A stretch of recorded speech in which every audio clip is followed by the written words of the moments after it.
Hello students. आज हम लोग पढ़ने वाले हैं कक्षा 9वीं का अध्याय 8 रासायनिक आबंधन का भाग 2 पढ़ने वाले हैं। आज ये मुख्य 2 टॉपिक है, इसको समझाने के बाद ये अध्याय जो होगा वो क्या हो जाएगा, समाप्त हो जाएगा। और इसमें जो भी आप लोग को मैं होमवर्क दूंगा उसको बिल्कुल आप लोग कंप्लीट करके भेजिएगा जरूर। इसके पिछले वाले भाग में भी आप लोग को होमवर्क दिया गया था, लेकिन कोई भी विद्यार्थी ने कंप्लीट करके नहीं भेजा है। तो बिल्कुल वीडियो को जो पिछला वाला भाग था उसको भी पूर्ण रूप से देखेंगे, और आज का जो वीडियो मैं बनाकर आपके पास भेजा हूं उसको भी पूरा देखेंगे, तभी आपको यह अध्याय जो है पूर्ण रूप से समझ आएगा, अन्यथा समझ आने वाला नहीं है। क्योंकि ये आप लोगों को आगे क्लास में काम आने वाला है ना।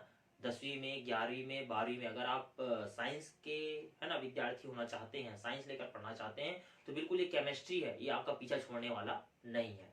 ठीक है, तो बिल्कुल ध्यानपूर्वक समझिएगा, है ना। पिछला वीडियो को भी निकाल कर देखिएगा, जो भी होमवर्क दिया गया था उसको भी कंप्लीट करके भेजिएगा, और साथ ही साथ अभी जो आप लोगों को पढ़ाया जाएगा उसमें जो भी आपको होमवर्क दिया जाएगा उसको भी आप लोग कंप्लीट करके भेजिएगा। ठीक है, चलिए तो सबसे पहले बात करते हैं इसमें संयोजकता, है ना। इसके पहले वाले मैंने आप लोगों को आयनिक बंध के बारे में पढ़ा दिया था पिछले टॉपिक में, बिल्कुल निकाल कर देखिएगा। ठीक है, आज हम लोग बात करेंगे संयोजकता और सहसंयोजक बंध के बारे में। उसके बाद अध्याय जो है वो समाप्त है। उसके बाद मैं आप लोगों को इसका जो प्रश्न उत्तर है उसको पीडीएफ फाइल के माध्यम से आप लोग को भेज दूंगा। तो बात करते हैं संयोजकता। तो संयोजकता होता क्या है? ठीक है, देखो होता क्या है कि कोई भी तत्व जो है वो क्या करना चाहता है ना, अपने है ना अष्टक को क्या करना चाहता है, पूर्ण करना चाहता है। मतलब वो अक्रिय गैस विन्यास को क्या करना चाहता है, प्राप्त करना चाहता है। तो इस स्थिति में जब वह अक्रिय गैस विन्यास अर्थात अपने अष्टक को जब पूर्ण करना चाहता है, तब उस स्थिति में वो क्या करता है, परमाणुओं का क्या करना करता है, साझा करना शुरू कर देता है। या तो इलेक्ट्रॉनों का क्या करता है, साझा करता है, या तो ग्रहण करता है, या तो दान कर देता है। ठीक है, या तो दे देता है या तो ले लेता है। तो इस स्थिति में, आदान प्रदान की स्थिति में, इलेक्ट्रॉनों की साझा की स्थिति में वो क्या करना चाहता है, अक्रिय गैस विन्यास अर्थात अपने अष्टक को क्या करना चाहता है, पूर्ण करना चाहता है। जैसे कि आप लोगों को पिछले वाले भाग में मैंने आप लोगों को बताया था कि उसमें सोडियम का इलेक्ट्रॉनिक विन्यास होता है 11। ठीक है, सोडियम का इलेक्ट्रॉनिक विन्यास कितना होता है, 11 होता है। ठीक है, अगर इसको हम लोग कैलम ऊर्जा स्तर के हिसाब से निकालेंगे तो 2, 8 और 1। इसके अंतिम कोष में कितने इलेक्ट्रॉन है, 1 इलेक्ट्रॉन है। ठीक है, अंतिम कोष में कितने इलेक्ट्रॉन है, 1 इलेक्ट्रॉन है। तो वो क्या करेगा, 1 इलेक्ट्रॉन का क्या कर देगा, साझा कर देगा। तो इसके पास कितने बच गया, अंतिम कोष में 8। मतलब वो अपना अष्टक पूर्ण करना चाहता है, अर्थात उसने 1 इलेक्ट्रॉन का क्या कर दिया, साझा कर दिया। तो सोडियम की जो संयोजकता कहलाएगी वो कितनी होगी, 1 होगी, क्योंकि उसने 1 इलेक्ट्रॉन का क्या कर दिया, साझा कर दिया, दान कर दिया उसको। ठीक है, तो वो दाता हो गया, अर्थात वो धनात्मक हो गया। तो जिस प्रकार से उसने 1 इलेक्ट्रॉन को क्या किया, साझा किया, तो वो क्या कहलाएगा, उसको संयोजकता। अर्थात हम कह सकते हैं कि सोडियम की संयोजकता कितनी है, 1 है। ठीक है, अगर उसी प्रकार से हम लोग बात करते हैं, अभी तो मैंने सोडियम का बात किया, इसके बाद फिर बात करते हैं हम लोग कैल्शियम।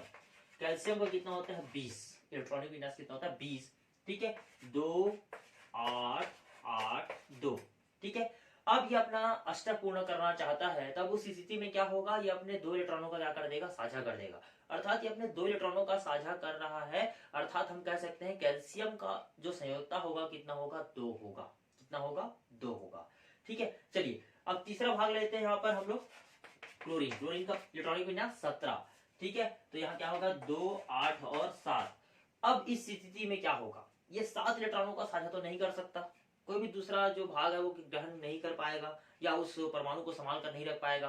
ठीक है, आयनिक बंध में मैंने आप लोग को बताया भी था, और Na और Cl की जो आयनिक बंध की जो है आपस में, है ना, आयनिक बंध जो था NaCl का, बिल्कुल आप लोग को समझाया भी था, बिल्कुल इसको निकाल कर देखिएगा। ठीक है, तो 2 और 8 है ना, यहीं पर इसका अष्टक पूर्ण हो रहा है, तो ये 7 इलेक्ट्रॉनों का साझा नहीं कर पाएगा। अर्थात इसको अपना अष्टक पूर्ण करने के लिए कितने इलेक्ट्रॉन की आवश्यकता है, 1 इलेक्ट्रॉन की आवश्यकता है। अर्थात वो क्या करेगा, इलेक्ट्रॉन को क्या कर लेगा, ग्रहण कर लेगा। अब साझा नहीं कर रहा है, क्या कर रहा है, वो ग्रहण कर रहा है। तो 1 इलेक्ट्रॉन को ग्रहण कर रहा है, अर्थात हम कह सकते हैं कि क्लोरीन की जो संयोजकता होगी वो कितनी होगी, 1 होगी। तो क्लोरीन की संयोजकता कितनी होगी, 1, क्योंकि वो 1 इलेक्ट्रॉन को क्या कर रहा है, ग्रहण कर रहा है, ना कि वो दान कर रहा है। अगर वो दान करता, 7 इलेक्ट्रॉन को साझा करता, तो हम कहते हैं कि क्लोरीन की संयोजकता कितनी होगी, 7 होगी। लेकिन वो क्या कर रहा है, ग्रहण कर रहा है अपने अष्टक को पूर्ण करने के लिए, है ना। अभी बात किया था, अक्रिय गैस विन्यास प्राप्त करने के लिए क्या होता है, इलेक्ट्रॉनों का साझा होता है, और जितने इलेक्ट्रॉनों का वो साझा करता है या ग्रहण करता है वही उसकी क्या कहलाती है, संयोजकता कहलाती है। तो वो अष्टक पूर्ण करने के लिए कितने इलेक्ट्रॉन को ग्रहण कर रहा है, 1 इलेक्ट्रॉन को ग्रहण कर रहा है, इसलिए वो क्या होगा, वहां पर क्लोरीन का जो संयोजकता होगा वो कितना होगा, 1 होगा। ठीक है, ऐसे बहुत सारे हैं, है ना, हीलियम से, हाइड्रोजन से लेकर आप लोग कैल्शियम तक का देखिएगा, कौन इलेक्ट्रॉन कितना जो है इलेक्ट्रॉनों का साझा कर रहा है या ग्रहण कर रहा है अपने अष्टक को पूर्ण करने के लिए, उसको भी आप लोग निकाल कर देखिएगा। इससे आपको समझ आ जाएगा कि किसकी संयोजकता कितनी है। ठीक है, कौन कितना इलेक्ट्रॉन ग्रहण कर रहा है और कौन कितने इलेक्ट्रॉन क्या कर रहा है, दान कर रहा है, साझा कर रहा है। तो इस प्रकार से हम क्या कर सकते हैं, ज्ञात कर सकते हैं कि किसकी संयोजकता कितनी है। ठीक है, तो ये तो हो गया संयोजकता के बारे में। बिल्कुल आप लोग को समझ आ ही गया होगा कि संयोजकता किसे कहते हैं। संयोजकता किसे कहते हैं, कोई भी तत्व जो है अपनी, है ना, अक्रिय गैस विन्यास अर्थात अपने अष्टक को क्या करना चाहता है, पूर्ण करना चाहता है। इसलिए वो क्या करता है, इलेक्ट्रॉनों का साझा करता है। और वह जितने इलेक्ट्रॉनों का साझा करता है या ग्रहण करता है, वही उसकी क्या कहलाती है, संयोजकता कहलाती है। ये हो गया इसका परिभाषा। बात करते हैं अब अगला है सहसंयोजक बंध। इसके पहले मैंने आप लोगों को आयनिक बंध पढ़ाया था। अब बात करते हैं सहसंयोजक बंध। तो सहसंयोजक बंध जैसे कि बात करते हैं, यहाँ पर हम लोग कार्बन का एग्जांपल लेते हैं, है ना। कार्बन को जानते हो, कार्बन का सूत्र क्या है, संकेत क्या है, C। ठीक है, और इसका परमाणु क्रमांक कितना होता है, 6 होता है। अगर इसको हम लोग KLM ऊर्जा इस तरह अर्थात बोरबरी परमाणु मॉडल के आधार पर तोड़ते हैं तो कितना हो जाएगा, 2 और 4। इसके अंतिम कोष में कितने इलेक्ट्रॉन, 4 इलेक्ट्रॉन है। कितने इलेक्ट्रॉन है, 4 इलेक्ट्रॉन। अब कोई भी, अभी बात किया था मैंने, कोई भी तत्व जो है अपने अष्टक को क्या करना चाहता है, परमाणु जो है क्या करना चाहता है, अपने अष्टक को पूर्ण करना चाहता है। ठीक है, अर्थात वह अक्रिय गैस विन्यास को प्राप्त करना चाहता है। तब इस स्थिति में वो क्या करेगा, 4 इलेक्ट्रॉनों का क्या करेगा, वह साझा कर सकता है। तो हीलियम के अकॉर्डिंग आ जाएगा ये, क्योंकि हीलियम का परमाणु क्रमांक कितना, 2। अगर वो 4 इलेक्ट्रॉनों का क्या कर देता है, दान कर देता है, तब वहां पर क्या हो जाएगा, C4 प्लस आयन हो जाएगा, +4 आयन हो जाएगा, क्योंकि उसने 4 इलेक्ट्रॉन का क्या कर दिया, दान कर दिया। तो वो हीलियम के अनुरूप बन जाएगा, क्योंकि हीलियम का परमाणु क्रमांक कितना होता है, 2 होता है, इसलिए। ठीक है, अब दूसरी स्थिति में अगर हम लोग बात करते हैं, कार्बन अगर क्या करता है, 4 इलेक्ट्रॉनों का साझा या ग्रहण करता है, 4 इलेक्ट्रॉनों को क्या करता है, ग्रहण, अभी तो दान कर दिया था, अब ग्रहण करता है। तो उस स्थिति में क्या हो जाएगा, C-4, कार्बन -4 हो जाएगा। तो वो नियॉन की स्थिति में आ जाएगा, क्योंकि 8 और 2 कितना हो जाएगा, 10 हो जाएगा, क्योंकि 4 इसने ग्रहण किया, तो 4 कितना हो जाएगा यहाँ पर 8। तो वो नियॉन की स्थिति में आ जाएगा। ठीक है, लेकिन इस स्थिति में क्या हो रहा है, यह अस्थायी इलेक्ट्रॉनों का साझा हो रहा है, अस्थायी रहेगा, वह पूर्ण होने वाला नहीं है, अस्थायी हो जाएगा। तब इस स्थिति में हम कह सकते हैं कि भैया ये सहसंयोजक बंध तो नहीं बन पाएगा, नामुमकिन है। ठीक है, क्योंकि देखो हो क्या रहा था, यहाँ पर कार्बन का परमाणु क्रमांक कितना है, 6 है। इसको हमने इलेक्ट्रॉनिक आधार पर तोड़ा तो कितना हो गया, 2 और 4। तो इसके अंतिम कोष में कितने इलेक्ट्रॉन हो गए, 4 इलेक्ट्रॉन हो गए। और कोई भी तत्व जो है अष्टक पूर्ण करना चाहता है, मतलब इसके अंतिम कोष में कितने इलेक्ट्रॉन होने चाहिए, 8 इलेक्ट्रॉन होने चाहिए। है कितना, इधर अभी 4 है। तो अगर हम इसको 4 इलेक्ट्रॉन में क्या कर देते हैं, दे देते हैं किसी और को, दान कर देते हैं, तब वो किसी स्थिति में आ जाएगा, इसके पास कितना बच जाएगा, 2 बच जाएगा, क्योंकि उसने 4 ग्रहण दे दिया है। तो इसके पास कितने बच जाएंगे, 2, अर्थात वो किसका रूप ले लिया, कार्बन जो है हीलियम का रूप ले लिया। अब चलो इसने दान किया था, आप बोलते हैं भैया वापस दे दो, 4 इलेक्ट्रॉन और दे देते हैं, है ना, 4 है और 4 और दे देते हैं अष्टक पूर्ण कराने के लिए। ठीक है, तो अष्टक पूर्ण कराने के लिए 4 दे देते हैं, तब उस स्थिति में क्या होगा, वो नियॉन की स्थिति में चलाएगा, क्योंकि नियॉन का परमाणु क्रमांक कितना होता है, 10 होता है, वो नियॉन का रूप धारण कर लेगा। तो ऐसी स्थिति में जो है वो कार्बन जो है वो क्या हो जाएगा, उसका जो अष्टक जो पूर्ण हो रहा है, हम बिल्कुल नहीं कह सकते कि वो क्या हो रहा है, वहां पर वो अस्थायी रूप से दिखाई दे रहा है, वो अस्थायी है, वो स्थायी नहीं है। तब उस स्थिति में इस अवस्था को पूर्ण रूप से समझने के लिए हम एक अच्छा एग्जांपल लेते हैं कार्बन टेट्राक्लोराइड का। ठीक है, अब कार्बन टेट्राक्लोराइड जैसे कि बात करते हैं, अभी मैं जहां पर लिखा हूं उसको मैं पहले मिटा देता हूं, ठीक है, ताकि आप लोग को अच्छे से मैं क्या करूं यहाँ पर समझा सकूं। ठीक है, तो इसको समझने के लिए हम क्या करते हैं, कार्बन टेट्राक्लोराइड CCl4, ठीक है, कार्बन टेट्राक्लोराइड का एग्जांपल लेते हैं। इसके माध्यम से हमको ये सहसंयोजक बंध क्या हो समझते हैं। तो आइए समझते हैं। सबसे पहले अगर यहाँ पर मैंने आप लोग को बताया है, तो कार्बन का परमाणु क्रमांक कितना होता है, यहाँ पर 6। इसको हम लोग KLM ऊर्जा इस तरह से तोड़ते हैं तो कितना हो जाएगा, 2 और 4। ठीक है, तो अंतिम कोष में कितने इलेक्ट्रॉन होगा, 4 इलेक्ट्रॉन। Cl का कितना होता है, 17 होता है, तो इसको हम लोग तोड़ते हैं तो कितना हो जाएगा, 2, 8 और 7। ठीक है, तो 2, 8 और 7, इसके अंतिम कोष में कितने इलेक्ट्रॉन हो गए, 7 इलेक्ट्रॉन हो गए। ठीक है, अब इसका सहसंयोजक बंध तैयार करते हैं तो किस प्रकार से होगा, इसको हम लोग ध्यानपूर्वक समझते हैं। बिल्कुल ध्यानपूर्वक समझिएगा, है ना, लाइफ टाइम आपके काम आने वाला है। ठीक है, तो चलिए सबसे पहले बात करते हैं यहाँ पर कार्बन। तो कार्बन के पास कितने इलेक्ट्रॉन है, यहाँ पर आप लोग देखिए, बिल्कुल अंतिम कोष में कितने इलेक्ट्रॉन, 4 इलेक्ट्रॉन। तो कार्बन के लिए 4 इलेक्ट्रॉन, 1, 2, 3, 4, क्योंकि यहाँ पर 4 है इसलिए। ठीक है, 4 Cl कितने हैं, अंतिम कोष में कितने हैं इसके, 7 इलेक्ट्रॉन है, 1, 2, 3, 4, 5, 6 और ये 7। ठीक है, अब इनके बीच कौन सा बंध बनेगा, सहसंयोजक बंध बनेगा।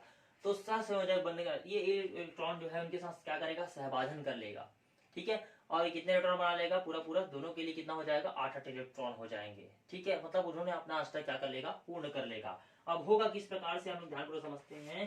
तो ये कार्बन, कार्बन के अंतिम कोष में कितना है, 4 है। तो बिल्कुल सबसे पहले 1 2 3 और ये 4। अब इनके जो है ना, एक एक है, Cl का भी कितने हैं, 4 है। तो इसके लिए भी 1 2 3 ये 4 है ना, 1 Cl के लिए, 2 Cl के लिए, 3 Cl के लिए, 4 Cl के लिए, हो गया कंप्लीट। अब उसके बाद फिर इनके बीच क्या होगा, सहसंयोजक बंध बनेगा। अब सहसंयोजक बंध बनेगा तो किस प्रकार से बनेगा, बिल्कुल ध्यानपूर्वक देखते जाएंगे आप लोग, ठीक है। बिल्कुल ध्यानपूर्वक देखते जाएंगे आप लोग, तभी तो सीखेंगे, ठीक है। चलिए, तो पूरा गोले में है, बिल्कुल इसको ध्यान दीजिएगा, गोले के अंदर है ना, बंध के अंदर है, ठीक है। चलिए, अब यहाँ पर Cl कितना है भैया, 6 लिखेंगे, एक के लिए 6, क्योंकि एक ने तो क्रिया कर ही लिया है। अब ये 6 बचा हुआ है, तो 1 2 3 4 5 6, ठीक है। इधर Cl 1 2 3 4 5 और ये 6, इधर Cl 1 2 3 4 5 6, Cl 1 2 3 4 5 और ये 6। तो इस प्रकार से देखिए, यहाँ पर 6 और 2 8, 6 और 2 8, 6 और 2 8, 6 और 2 8, मतलब सबका संयोजकता जो है वो कैसा हो गया, पूर्ण हो चुका है। मतलब बोलना चाहिए इसके अंतिम कोष में क्या हो गए हैं, 8 इलेक्ट्रॉन जो है वो क्या हो गए, इनके अष्टक जो है कैसे हो गए हैं, पूर्ण हो चुके हैं। तो इस प्रकार से इन्होंने क्या कर लिया, अपना अष्टक पूर्ण कर लिया, अर्थात ये सहसंयोजक बंध तैयार कर लिया है CCl4 के माध्यम से, कार्बन टेट्राक्लोराइड के उदाहरण के द्वारा, ठीक है। चलिए, अगले एग्जाम्पल को हम लोग यहाँ पर समझते हैं। अगला एग्जाम्पल समझने के लिए हम लेते हैं यहाँ पर मीथेन का, है ना, मीथेन का एग्जाम्पल लेते हैं। मीथेन बोले तो CH4, मीथेन बोले तो CH4 को लेते हैं, ठीक है। फिर से कार्बन है, तो कार्बन, कार्बन का परमाणु क्रमांक कितना, 6, ये रफ कार्य है, ठीक है। फिर मत कीजिएगा, रफ कार्य है ये, कार्बन, कार्बन का परमाणु क्रमांक 6, फिर से तोड़ दिए, अंतिम कोष में इलेक्ट्रॉन 4 इलेक्ट्रॉन, इसको बिल्कुल मत ध्यान देना, अंतिम कोष को ध्यान देना, 4 इलेक्ट्रॉन किसके लिए, कार्बन के लिए। हाइड्रोजन, हाइड्रोजन का परमाणु क्रमांक कितना, 1, तो अंतिम कोष में कितना होगा, इसके लिए 1 ही होगा, ठीक है। बेचारे का कोई दोस्त यार नहीं है। चलिए, तो बात करते हैं कार्बन, कार्बन के अंतिम कोष में इलेक्ट्रॉन 1 इलेक्ट्रॉन, ये 1 इलेक्ट्रॉन हमने दे दिया, बिल्कुल ध्यानपूर्वक देखिएगा। हाइड्रोजन कितने है भैया, 4 है, लेकिन अंतिम कोष में कितने इलेक्ट्रॉन है, 1 इलेक्ट्रॉन है। इनके बीच क्या करते हैं, आप सहभाजन कराते हैं, अर्थात सहसंयोजक करते हैं, ठीक है, अष्टक पूर्ण कराते हैं, सहसंयोजक बंद कराते हैं। चलिए, तो बात करते हैं कार्बन, कार्बन का पास सबसे पहले तो 1 इलेक्ट्रॉन पहले धारण करा देते हैं। 4 हाइड्रोजन के लिए है, कितने हाइड्रोजन के लिए, 4 हाइड्रोजन के लिए। तो 4 हाइड्रोजन के लिए 1 2 3 4, एक एक आगे क्रिया कर लिया, ठीक है। ये सीधे सीधे क्या बन गया भैया मेरे, है ना, पहले तो एक एक आगे क्या कर लिया, इसके साथ क्रिया कर लिया, ठीक है। अब सबके लिए क्या हो जाएगा, 8 इलेक्ट्रॉन हो जाएगा, सबके लिए 8 इलेक्ट्रॉन हो जाएगा भैया मेरे, सबके लिए, सबके लिए 8 इलेक्ट्रॉन हो जाएगा। देख लीजिए आप लोग, बिल्कुल ध्यान से देखिए, H H H H, देख लीजिए आप, इसके लिए भी काउंट कीजिएगा आप लोग, तो इसके लिए भी कितना हो जाएगा, 1 2 3 4 5 6 7 8। तो इस प्रकार से जो है इनकी जो क्रिया जो है वो क्या होगी, चलेगी। और यहाँ पर कौन सा बंध बन जाएगा, देख लीजिए CH4 बन गया यहाँ पर, मतलब हम इसको सीधे सीधे कह सकते हैं यहाँ पर सहसंयोजक बंध तैयार हो चुका है। इसी प्रकार से कार्बन डाइऑक्साइड के लिए है, अमोनिया के लिए है ना, ऐसे बहुत सारे हैं, एथीन के लिए, थाइन के लिए, बिल्कुल बुक में दिया गया है, निकालेंगे और इसको बनाएंगे और मुझे भेजेंगे भी, ठीक है। 2-4 एग्जाम्पल ऐसे बना बना के देखेंगे, आपको क्लियर होते जाएगा। जहां समझ नहीं आएगा बिल्कुल मेरे नंबर पर कॉल कीजिएगा, और है ना, और समझने का प्रयास कीजिएगा। वीडियो को बार बार रिवर्स फॉरवर्ड करके भी देखिएगा, ठीक है। साथ ही साथ आप लोग के लिए होमवर्क देता हूं मैं, इसमें आप लोग का अंतर दिया गया है, एक दिया गया है आयनिक बंध और सहसंयोजक बंध में गुणों के बीच अंतर आप लोग क्या करेंगे, निकालेंगे और लिखकर मुझे भेजेंगे। ये आप लोग के लिए बहुत बड़ा होमवर्क है, ठीक है, इसको बिल्कुल करके भेजेंगे। ठीक, तो आज के इतना बहुत है, अध्याय भी समाप्त हो चुका है। आप लोग को मैं PDF के फाइल के माध्यम से आप लोग को प्रश्नोत्तर में भेज दूंगा। तो आज के इतना बहुत है।